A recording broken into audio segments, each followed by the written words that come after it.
Hi friend, ನಾನು ನಿಮ್ಮ ಪ್ರೀತಿಯ ಹೇಮ ಕನ್ನಡತಿ. ನನ್ನ ಯೂಟ್ಯೂಬ್ ಚಾನಲ್ಗೆ ಸ್ವಾಗತ. ಇವತ್ತು ನಾನು ಮಾಡ್ತಾಯಿದ್ದೀನಿ ತುಂಬಾ ಆರೋಗ್ಯಕರವಾದ ಹುರುಳಿ ಕಾಳಿನ ಚಟ್ನಿ ಪುಡಿ. ತುಂಬಾ ಚೆನ್ನಾಗಿರ್ತದೆ. ರಾಗಿ ರೊಟ್ಟಿಗಾಗಲಿ. ಬನ್ನಿ ಈಗ ಹೇಗೆ ಮಾಡೋದು ಅಂತ ನೋಡೋಣ. ನೋಡಿ, ನಾನೊಂದು ಕಪ್ಪಷ್ಟು ಹುರುಳಿಕಾಳು ತೊಗೊಂಡಿದ್ದೀನಿ. ನೋಡಿ, ಕರಿಬೇವು ತೊಗೊಂಡಿದ್ದೀನಿ ಒಂದು 8 ಎಲೆ. ನೋಡಿ, ಒಂದು ಸ್ಪೂನಷ್ಟು ಹುರ್ಗಡ್ಲೆ ತೊಗೊಂಡಿದ್ದೀನಿ ನಾನು. ಒಂದು ಸ್ಪೂನಷ್ಟು ಧನಿಯಾ ಕಾಳು ತೊಗೊಂಡಿದ್ದೀನಿ ನಾನು. ಹುಣಸೆಹಣ್ಣು ತೊಗೊಂಡಿದ್ದೀನಿ. ನೋಡಿ, ಒಂದು ಬಟ್ಲಷ್ಟು ನಾನು ಕೊಬ್ಬರಿ ತೊಗೊಂಡಿದ್ದೀನಿ.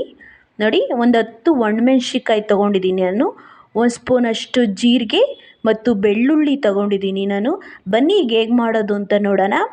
ನೋಡಿ, ನಾನು ಬಾಣಲಿ ಕಾಯಕ್ಕಿಕ್ಕಿದೆ. ನೋಡಿ, ಈಗ ಹುರುಳಿಕಾಳು ಹಾಕಿ ಒಂದು ಕೆಂಪಾಗೋ ತನಕ, ಫುಲ್ಲು ಒಂಚೂರು ಕೆಂಪಾಗೋ ತನಕ ಚೆನ್ನಾಗೆ ಫ್ರೈ ಮಾಡ್ಕೊಳೋಣ. ನೋಡಿ, ನಾವು ಫ್ರೈ ಮಾಡ್ಕೊಳೋದ್ರಿಂದ ತುಂಬಾ ಚೆನ್ನಾಗಿರುತ್ತೆ. ಎಷ್ಟೇ ದಿನ ಮಡಗಿದ್ರೂ ಚಟ್ನಿ ಪುಡಿ ಹಾಳಾಗೋದಿಲ್ಲ. ನೋಡಿ, ಈ ಥರ ಕೆಂಪಗಾಗಬೇಕು. ನೋಡಿ, ಈಗ ನಾನು ಒಣಮೆಣ್ಸಿಕಾಯಿನ ಬೆಚ್ಚಗೆ ಹುರ್ಕೊತಾ ಇದ್ದೀನಿ. ನೋಡಿ, ನಾವೆಲ್ಲ ಹುರ್ಕೊಂಡು ಮಾಡೋದ್ರಿಂದ ನೀವು ಎಷ್ಟೇ ದಿನ ಮಡಗಿದ್ರೂ ಏನೂ ಆಗೋಲ್ಲ. ರಾಗಿ ರೊಟ್ಟಿಗಂತೂ ತುಂಬಾ ಚೆನ್ನಾಗಿರುತ್ತೆ. ರಾಗಿ ರೊಟ್ಟಿಗೆ ಮತ್ತು ಗೋಧಿ ರೊಟ್ಟಿಗೆ. ನೋಡಿ, ಒಂದು ಸ್ಪೂನಷ್ಟು ಈಗ ನಾನು ಧನಿಯಾ ಕಾಳು ಹಾಕ್ಕೋತಾ ಇದ್ದೀನಿ. ನೋಡಿ, ಧನಿಯಾ ಕಾಳನ್ನು ಒಂದು ಸ್ವಲ್ಪ ಬೆಚ್ಚಗೆ ಹುರ್ಕೋತಾ ಇದ್ದೀನಿ ನಾನು. ನೋಡಿ, ಈ ಥರ ಬೆಚ್ಚಗೆ ಮಾಡ್ಕೊಳೋದ್ರಿಂದ ತುಂಬ ಚೆನ್ನಾಗಾಗುತ್ತೆ. ನೀವು ಟ್ರೈ ಮಾಡಿ ಹೇಗಿತ್ತು ಅಂತ ಕಮೆಂಟಲ್ಲಿ ತಿಳಿಸಿ. ನೋಡಿ, ಈಗ ಕರಿಬೇವು ಹಾಕ್ಕೋತಾ ಇದ್ದೀನಿ. ನೋಡಿ, ಕರಿಬೇವು ಬೆಚ್ಚಗೆ ಹುರ್ಕೋತಾ ಇದ್ದೀನಿ ನಾನು.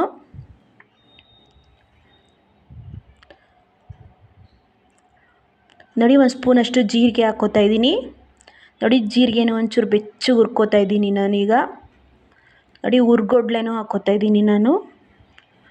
ಹುರ್ಗಡ್ಲೆನೂ ಒಂದು ಸ್ವಲ್ಪ ಅಂದರೆ ಸಣ್ಣೂರಿಲೇ ಬೆಚ್ಚಗೆ ಮಾಡ್ಕೋಬೇಕು. ನೋಡಿ, ಈಗ ನಾನು ಹುರುಳಿಕಾಳು ಹುರಿದಿರೋದನ್ನೇ ಈಗ ಫುಲ್ಲು ಹಾಕಿ ಬೆಚ್ಚಗೆ ಹುರ್ಕೊಳ್ಳೋಣ.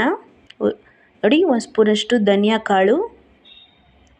ನೋಡಿ, ಒಂದು ಸ್ವಲ್ಪ ಬೆಚ್ಚಗೆ ಹುರ್ಕೊಳ್ಳೋಣ.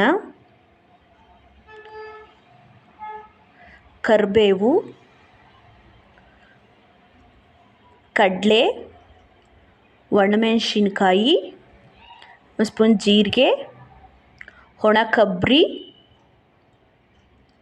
ನೋಡಿ, ನಾನು ಹಸಿ ಕೊಬ್ಬರಿ ಹಾಕೋದ್ರಿಂದ ಈ ಥರ ಒಂದ್ಸಲ ಬೆಚ್ಚಗೆ ಎಲ್ಲನೂ ಒಂದ್ಸಲ ಬೆಚ್ಚಗೆ ಮಾಡಿಕೊಂಡ್ರೆ ನಾವು ಎಷ್ಟೇ ದಿನ ಮಡಗಿದ್ರೂ ಮತ್ತು ಕೊಳೆಯೋದು, ಬೂಸ್ಟ್ ಬರೋದು ಆಗಲ್ಲ ಈ ಥರ ಹುರ್ಕೊಂಡು ಮಾಡೋದ್ರಿಂದ. ನೋಡಿ, ನಾನೀಗ ಹುಣಸೆಹಣ್ಣು ಹಾಕ್ಕೊತಾ ಇದ್ದೀನಿ. ನೋಡಿ, ಬೆಳ್ಳುಳ್ಳಿ. ನೋಡಿ, ಒಂದು ಚಿಟಿಕೆ ಅಷ್ಟು, ಒಂದೇ ಒಂದು ಸ್ಪೂನಷ್ಟು ಎಣ್ಣೆ ಬಿಡ್ತಾಯಿದ್ದೀನಿ ನಾನು. ನೋಡಿ, ಎಣ್ಣೆ ಬಿಟ್ಟ ಮೇಲೆ ಒಂದ್ಸಲ ಚೆನ್ನಾಗಿ ಮಿಕ್ಸ್ ಮಾಡ್ಕೊಳ್ಳೋಣ.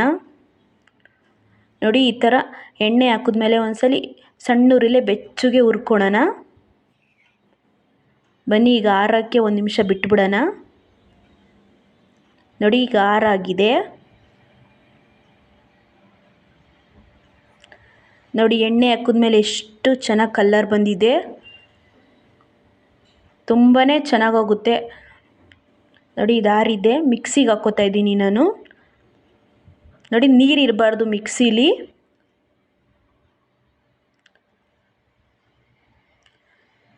ನೋಡಿ, ನಾನು ಮಿಕ್ಸಿಗೆ ಹಾಕ್ತಾ ಇದ್ದೀನಿ ಈಗ.